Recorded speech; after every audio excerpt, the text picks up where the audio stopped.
Now, when the Triumph did break loose, it slammed into another ship called the Dredge Wheeler. We showed you cell phone video of the contact between the two ships yesterday here on Fox 10 News.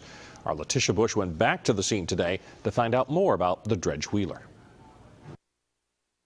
Before the Triumph ended up in Signal Ship Repair's backyard, workers saw it coming. Somebody happened to look across the river and say, hey, look at that ship over there. Triumph rammed into the Dredge Wheeler. It's one of the largest dredges the Army Corps of Engineers owns and operates.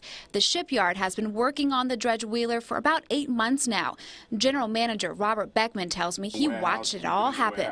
We thought it was just listing with the wind pushing against it, and the next thing we knew it was moving. And we know that they have no power, that it's not repaired yet, so we said, oh, it's broken loose. And then we watched it, and seemingly in slow motion, it came across the river. Even though the damage to the Dredge Wheeler was a concern for the shipyard, the mood quickly changed. I'm told as soon as workers got word that one man was still missing in this water yesterday, they began canvassing their property right along this water line here. And as you can see, the search still continues today for one of those men. As for the dredge, Beckman says it has minimal damage, and he's not sure yet who will be footing the bill. But he's not too concerned about repairing the ship, since he says that's what his company does best. In Mobile, Letitia Bush, Fox 10 News.